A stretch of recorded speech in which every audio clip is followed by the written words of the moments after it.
Hundreds of thousands of stranded passengers and workers are just trying to leave the Middle East after airlines canceled flights throughout the region.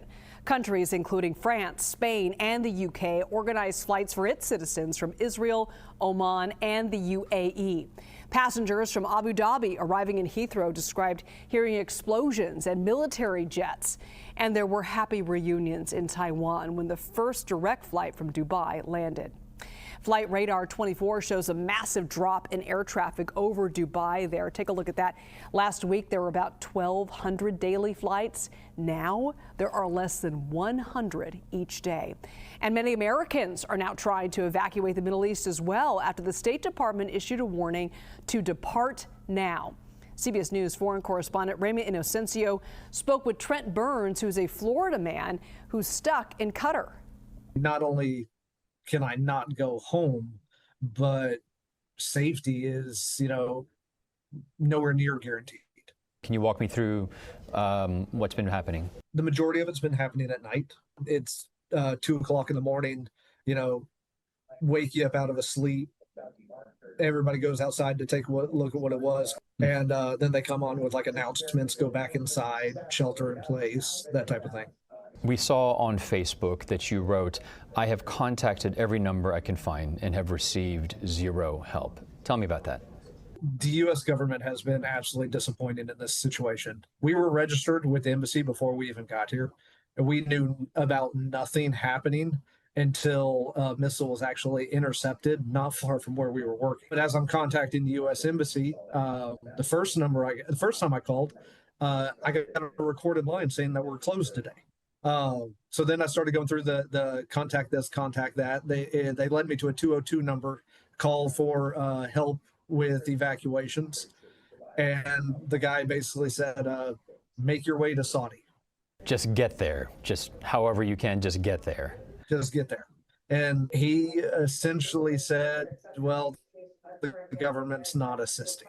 How does this make you feel? It's really disappointing. We put a lot of faith into our government system, and to be put into a situation like this where they basically go, you're on your own, is just, like I said, it's really just disappointing is probably the best word. If you had a message for the elected leaders in Washington, for President Trump? That hasty decisions put American lives at risk. We're also learning that many people are just simply trapped. Live to Kuwait now, and travel blogger Alyssa Ramos. What are the effects of the strikes where you are in Kuwait? Hi, thanks for asking. And it's exactly what she just said. We are now taking matters into our own hands because the government simply is not helping us, and there's no way to get a hold of anyone. We've tried to reach out to the embassy. The embassy here in Kuwait has been hit while we've been here. The strikes on the airport happened about 2 hours after we landed. As soon as we did land, we could hear the missiles overhead at the airport. We were really scared. We asked if we should wait around and try to get a flight out, but everyone told us the airport would be closing and to go to our hotels where it would be safer. So we've been at the hotel for 3 days now. Our flights out have been canceled. We've been trying to get new flights, but as you have been seeing with the Flight Aware map, there is nothing flying over Kuwait right now. So we have taken matters into our own hands. I've been talking to local people here, and social media has helped a lot. There's also a local influencer here who's been helping me get in contact with companies to coordinate a land border crossing, so we can at least get into Saudi Arabia and take flights out of Riyadh.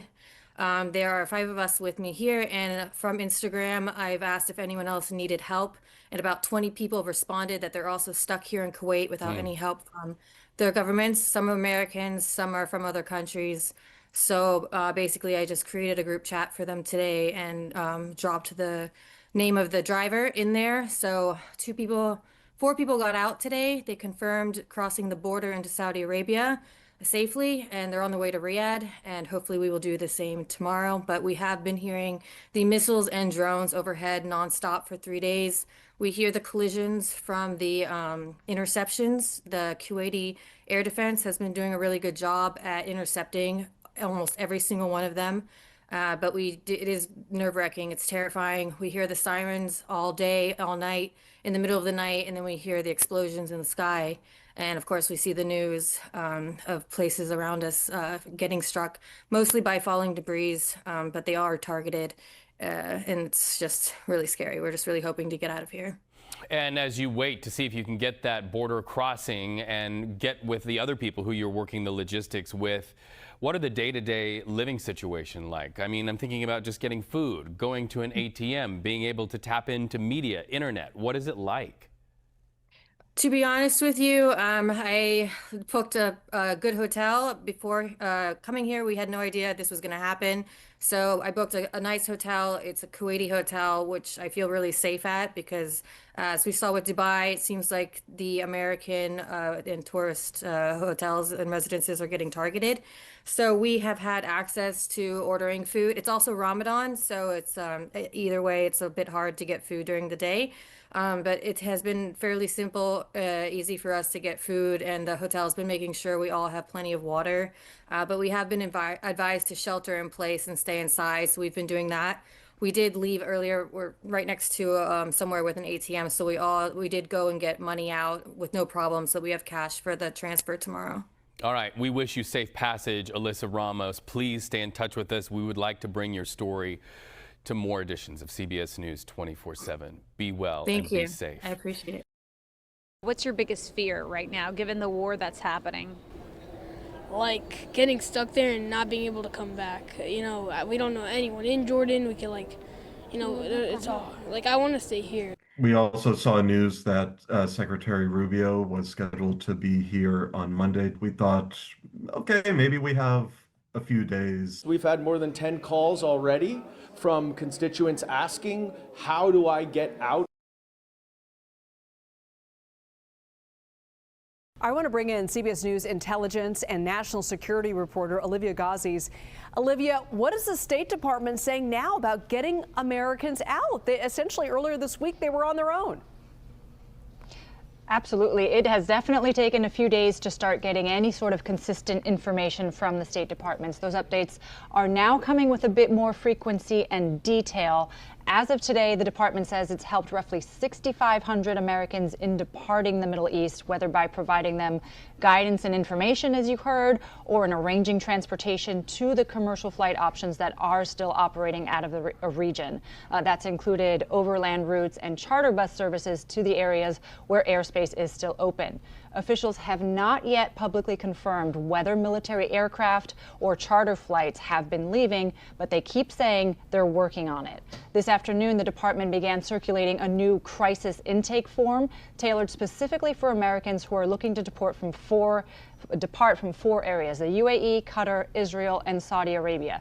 It is separate from the phone hotline and the enrollment in the STEP program, which officials continue to urge citizens to use, but it's a separate form. And it's important to note that for now, these assisted departures may only be limited to U.S. citizens. State officials have acknowledged scenarios including non-American family members and dependents are complex, and they're still working through those scenarios in terms of eligibility. And Olivia, President Trump was asked why there wasn't an evacuation plan in place. What did he have to say? That's right. And this question has arisen, Liz, because of how foreseeable the effects of a conflict, given the vast military buildup in the region, the more recent messaging on diplomatic talk stalling, would have on Americans in the Middle East. Here's what the president said when he was asked about it. Well, because it happened all very quickly. We thought, and I thought maybe more so than most, I could ask Marco, but I thought we were going to have a situation where we were going to be attacked. Right. And so we've been pressing State Department officials on this very same point. If there was a clear possibility, even a likelihood of regional conflict that was going to shut down airspace and trigger major travel disruptions, why weren't more visible steps being taken to prepare for this scenario that we now see playing out? Those officials have pushed back on the notion that they weren't prepared or preparing.